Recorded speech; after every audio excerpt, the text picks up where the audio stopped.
Ladies and gentlemen, boys and girls, children of all ages, Psycho Rowan Sane proudly brings to you another No Man's Sky video. Kia ora everyone, welcome to another No Man's Sky video. I'm Rowan Sane, the channel's called Sam because that's my name. Rowan Sane on the internet, you don't need to know that, I'm just waffling now, so let's get on with it. It's SummerSlam weekend, so that means that I'm going to be very busy watching a bunch of wrestling in the next few days, as well as working and looking after the kids. So if I didn't do this video today, it probably would be a week before I'd have another chance to do it without children interfering with my audio commentary.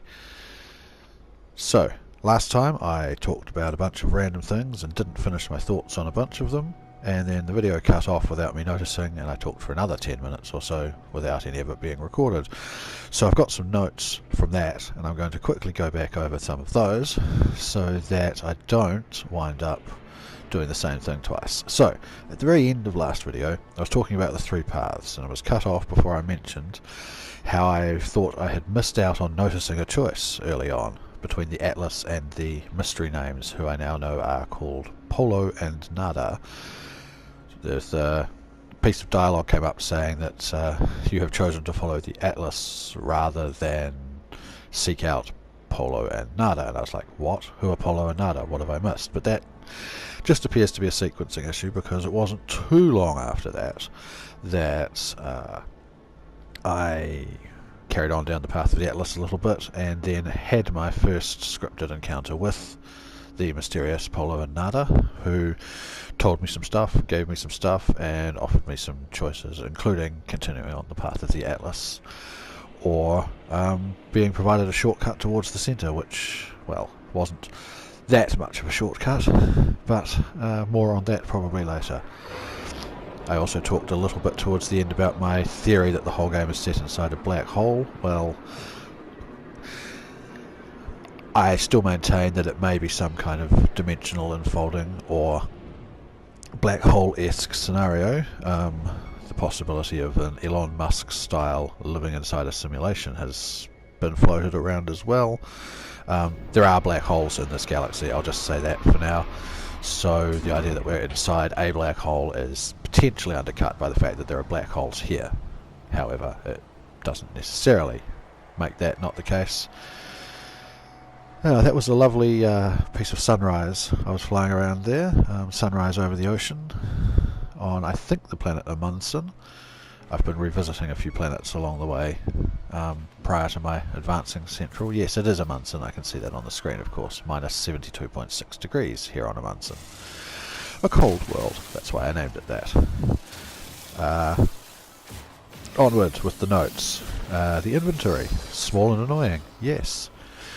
However, I'm seeing a little bit of a theme, in the early game at least, of conservation as a theme of the game.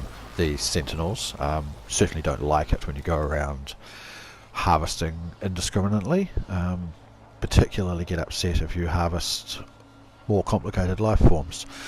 Smashing crystals, they're not too worried, they come and have a look. Burning down trees, they come and have a look a bit more insistently. If you start killing motile life forms, animals, birds and fish and whatnot, then you draw sentinel attention pretty quickly and they get fairly hostile about it. So probably the only thing they get more hostile about is attacking sentinels or destroying buildings. Blasting your way in through doors, not really destroying buildings.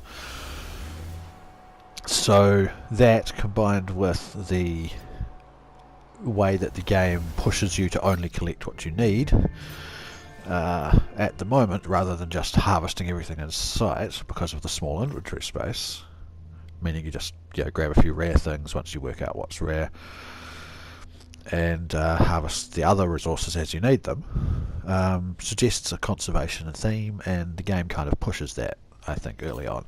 It may be an overarching story element, we'll see. And furthermore, the inventories grow. They grow relatively quickly. By 10 hours in, I had more than enough suit space, inventory spaces in my suit.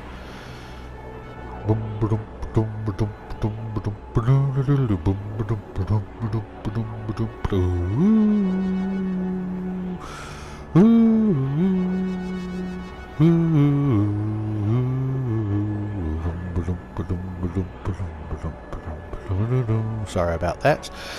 Just a little Doctor Who interlude. Hyperspace feels a little bit like Doctor Who to me. I haven't watched a lot of modern Doctor Who, but it reminds me of the old version. Okay, inventory, and I had pretty much finished. Yes, 10 hours in, I had plenty of suit space, inventory spaces in my suit, and I had upgraded my ship to a decent sort of inventory size as well. The suit in particular I could have probably done faster had I known how to do so. Specifically, searching the surface of planets for drop pods. Whenever you find a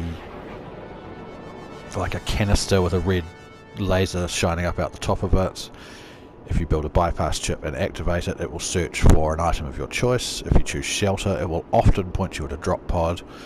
Drop pods provide you with the opportunity to add an extra space to your suit inventory. First one is free, then 10,000, 20,000 and so on.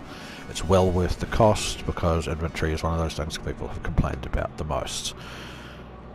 I was talking last time about titanium, apparently only coming from Sentinels, and the very next day after saying that might be a problem down the line, I had a geek ask me for some to help him out with something in exchange for a reward. I didn't have enough, so I missed out on one potential reward. I probably got that same potential reward 20 times from other people since then, who knows. And it turns out it is available in crystal form for mining as well. It's just quite rare, which is cool. The game-breaking bug, the whole first few days, people getting upset because the pre-order spaceship could leave you in that situation where you had no hyperdrive. If you replaced your pre-order spaceship with another spaceship that had no hyperdrive, I've never seen one of those, but apparently they exist. You could then find yourself in a situation with no way to continue because, well, at least out of the system you're in because you had no hyperdrive. Looking for patch notes on the current patch, I found a piece from Hello Games addressing that particular problem from earlier. At the time of writing, they had 135 reports from people of having gotten into that situation, and 105 of them had been resolved by just playing on for a little while and discovering that actually the game recognises the situation and points you at a life form who will give you the required component or blueprint. I forget. I think they just give you a hyperdrive. Of course, that requires you to follow the game's prompting to lead you to that person. If you don't do that, then the solution isn't as simple. It also suggested in a few cases that restarting the console was all it took to trigger that. So maybe not quite as game-breaking as people thought it was, even though it wasn't actually that game-breaking to start with. The other solution I'd thought of was simply earn enough units to buy another ship that has a hyperdrive, the cheapest of which I've seen was under 16,000 units, which you could earn by uploading 8 or 10 animal species, if nothing else, or selling a short mining period, the amount of plutonium you can mine in a very short period, which would leave you with a ship with almost no cargo space, which would be a pain, and so on. But there is a better solution, as I've just described. The last thing that was happening right at the end of my last video was I was roaming around, and I found the geek words beware and abomination, which was kind of spooky combination to find, but nothing nasty happened as a result, so that's okay. And I've been on a lot of geek worlds. I've learned a lot of geek words, visited a lot of geek monoliths, which has taught me a lot about the ancient history of the geek, who, while they seem relatively friendly and passive now, were once upon a time not a very nice people. There was lots of talk about the geek first spawn and how they had the ultimate right to own the universe, by right of being the first spawn, I think. They seem to have been a very imperialistic, conquering, slay all before us and lay waste, lamentations of your enemies kind of people. So that was interesting. But we're friends, me and the geek. We're very good friends, actually. Our relationship is currently defined as partners, which came somewhere above best friends. So yeah, I'm cool with them, they're cool with me, and these ones don't seem to be the first spawn, so there's that. I know less about the Korvax, particularly the artificial or android, I guess, species, robotic, some kind of AI going on there. And I'm learning a bit about the Vy'keen. I've been to a few Vy'keen worlds. They're a warrior people, pretty straightforward, don't like the Sentinels at all. That seems to be the gist of their history so far. And that brings me right out to the end of my notes. So now I'm free to talk about whatever, and just in time, here we are on a space station, I see, and here comes one of the more unusual ship designs. I've upgraded along the way, maybe not in this video, at this stage in the video, to a new ship. Here, this is in fact where I was on the station intending to upgrade, looking at ship after ship to try and find one with a decent inventory size and a price I could afford. So the next portion of this video that is recorded at the moment is me looking at a bunch of different ships, which brings me to the inventory and crafting systems again a little bit, because one of the things I'm looking at is the layout of the fixed components: the shield, the hyperdrive, the pulse engine, the beam laser. Is the phase beam? Possibly not. A number of the elements are fixed in place, and that means you can't move them around. And this is why the inventories have their weird shapes, is because you can customize your ship by fitting components that are related to each other next to each other. You gain synergy bonuses. Put a bunch of phase beam upgrades together and you'll get better upgrades that use up less energy per shot and things like that. The effects will be benefited by being next to each other in the inventory space. So finding a ship that doesn't have its deflector shield boxed in amongst the weapons, amongst the engine parts, because you cannot relocate the core elements, leaving you with the ability to potentially upgrade down different paths depending on the kind of ship you've purchased. More so even with multi-tools. Some multi-tools are better suited to be developed as a gun, some are better suited to be developed as a mining tool, but by stacking your grenade components together, your scanner components, putting them next to each other in the layout, and so on with the mining laser and the bolt caster, you can gain greater benefits. I've got a 12 slot multi-tool now, which has managed to be developed quite nicely in that respect. And that's a piece of depth to the crafting system that people didn't initially know was there. They looked at this simple thing, just build it, put it in your inventory, blah blah blah, we hate it, it makes us cry, it's not fair, it's not as exciting as it should be. But then, you know, the thousands of people who are just playing the game and enjoying it and experimenting and finding stuff out. I stumbled across a Reddit page, or a Reddit thread, I guess, which taught me this about the components status, about the component synergies. It's not documented because they want you to work a lot of this stuff out for yourself or amongst ourselves as a community. It's not a hand-holding game. We talked about how the tutorial segments were very low-key and easy to wander off from by accident in the first video, and that's true. The plot is quite low-key and easy to wander off from or ignore. But I'm finding that the longer I play in the game, once the inventory became less of a hassle by having a bigger inventory and I'm able to explore more freely, spend more time just roaming around looking at things, scanning life forms, digging for cave systems because I have grenades now, things like that, that the game is opening up. It's not becoming more and more boring to me, it's becoming more and more interesting. But that's me, and I'm not everybody. People who are not enjoying the game are certainly entitled to that opinion, which is good, because boy oh boy are they sharing it. I go onto YouTube, and because YouTube knows I'm interested in No Man's Sky, it presents me with a whole bunch of No Man's Sky videos, 80 or 90% of which are No Man's Sky hype exaggerated, No Man's Sky not worth the money, Sean Murray lied to us about everything, and so on and so on. And yeah, and again, I don't blame people for being upset about most of these things. Turns out SHAREfactory has a cut point there. I didn't know that. 15 minutes of audio straight in a row without stopping is apparently the most it will allow. So as I was saying, I think Sean Murray was optimistic. I don't think Sean Murray likes to say no to people, and I think that Sean Murray doesn't like absolute answers. He appears, from what we see of him publicly, we know he's a game developer, he appears to be a maths fanboy. Considering the nature of the game and the maths involved that he's created, I can see why he wouldn't want to rule out possibilities.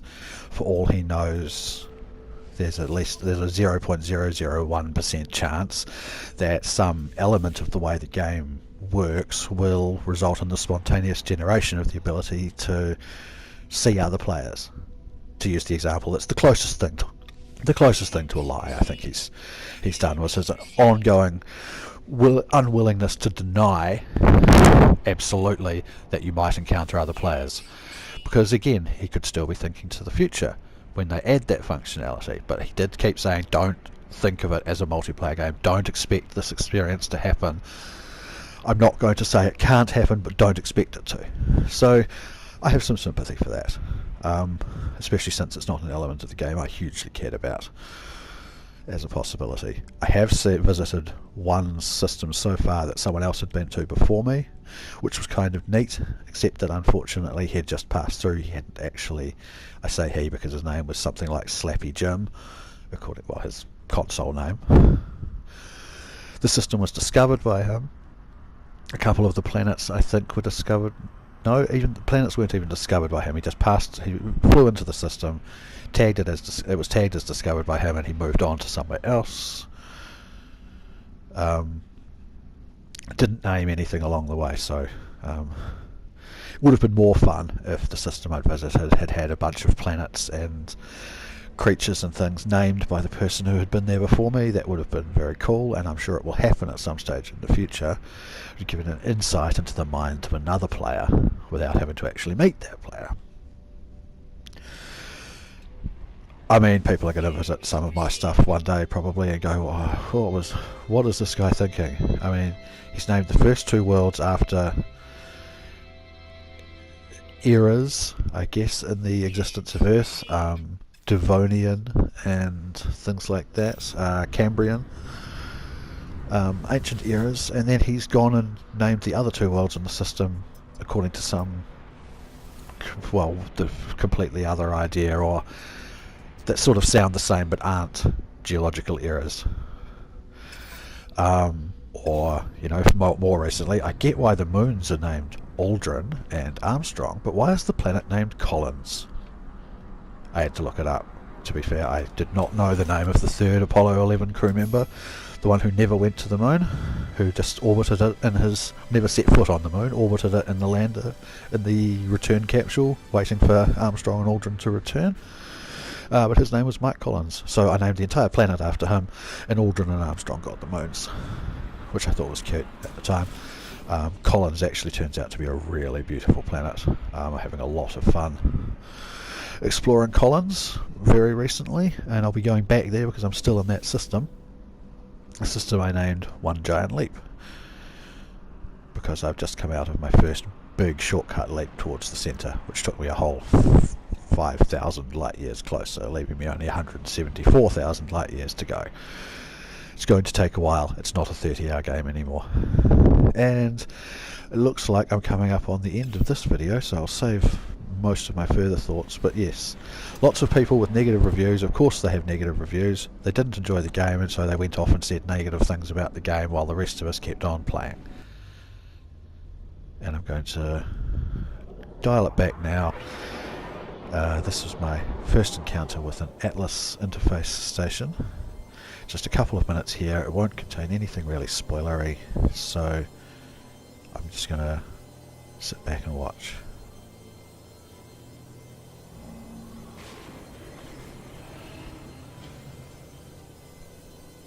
Sometimes procedurally generated music works really, really well.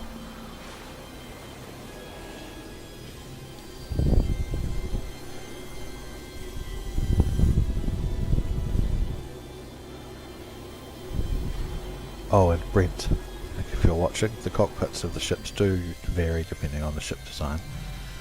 This one's much more a freighter. The one from earlier was a fighter with better visibility.